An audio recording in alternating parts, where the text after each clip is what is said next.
നമ്മുടെ ബഹുമാന്യേറ്റവും പ്രിയമുള്ള കുട്ടികൾ, നമ്മുടെ ഈ പദ്ധതി ഗാന്ധിജിയുടെ അടിസ്ഥാന വിദ്യാഭ്യാസത്തിന്റെ ഭാഗമായിട്ടുള്ളതാണ്.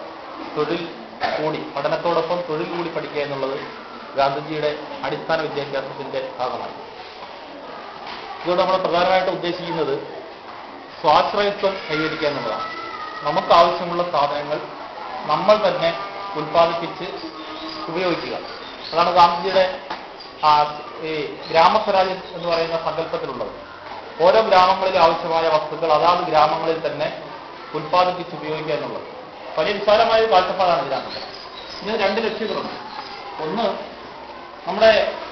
നമുക്ക് ആവശ്യമുള്ള സാധനങ്ങൾ മറ്റൊരാൾ ഉൽപ്പാദിപ്പിച്ച് നമുക്ക് തരുന്നതിനേക്കാൾ മെച്ചം നമ്മൾ തന്നെ കഴിയുന്ന സാധനങ്ങൾ നമുക്ക് തന്നെ ഉൽപ്പാദിപ്പിക്കുക എന്നുള്ളതും. രണ്ടാമത്തത്, ഈ പഠനത്തോടൊപ്പം തന്നെ നമുക്കൊരു ധനസമ്പാദനത്തിനുള്ള സാഹചര്യം ഉണ്ടാക്കുക എന്നുള്ളതാണ്. ഇപ്പോൾ ക്ലാസ് റൂമിലെ പ്രവർത്തനങ്ങളല്ല, അതിനോടൊപ്പം തന്നെ ഒരു തൊഴിലുകൂടി പഠിക്കുക. നമുക്കറിയാം, സാമ്പത്തിക പിന്നോക്കാവസ്ഥ, സാമൂഹിക പിന്നോക്കാവസ്ഥയുള്ള കുട്ടികളെയാണ് ഈ പദ്ധതിയിൽ നമ്മൾ ഉൾപ്പെടുത്തിയിട്ടുള്ളത്.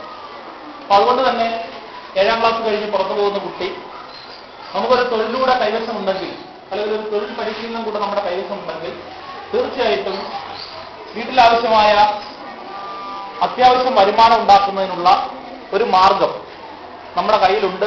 അതിന്റെ മെറ്റീരിയൽസ് മേടിച്ചുകൊണ്ട് വന്നു കഴിഞ്ഞാൽ, അസംസ്കൃത സാധനങ്ങൾ കൊണ്ടുവന്നു കഴിഞ്ഞാൽ നമുക്കത് ഉൽപ്പാദിപ്പിച്ച് വിറ്റ് അതിന്റെ പൈസ എടുത്തുകൊണ്ട് നമുക്ക് നമ്മുടെ ജീവിതം നന്നായി കൊണ്ടുപോകാൻ കഴിയും. നമ്മുടെ ആഗോള സാമ്പത്തിക മാന്ദ്യത്തിന്റെയൊക്കെ ഫലമായിട്ട് ഒരുപാട് പ്രശ്നങ്ങളുണ്ട്. ഗൾഫിൽ നിന്നൊക്കെ ഒരുപാട് ആളുകൾ തിരിച്ചു വരികയാണ്. അപ്പൊ നമ്മൾ ഈ കാലഘട്ടത്തിൽ ഏറ്റവും പ്രസക്തമായ ഒരു സന്ദേശമാണ് നമ്മൾ ഈ പദ്ധതിയിലൂടെ തരാനുള്ളത്. അത് സ്വന്തം ഉപയോഗിക്കുന്ന സാധനങ്ങൾ പരമാവധി നമ്മൾ തന്നെ ഉൽപ്പാദിപ്പിച്ച് ഉപയോഗിക്കുക.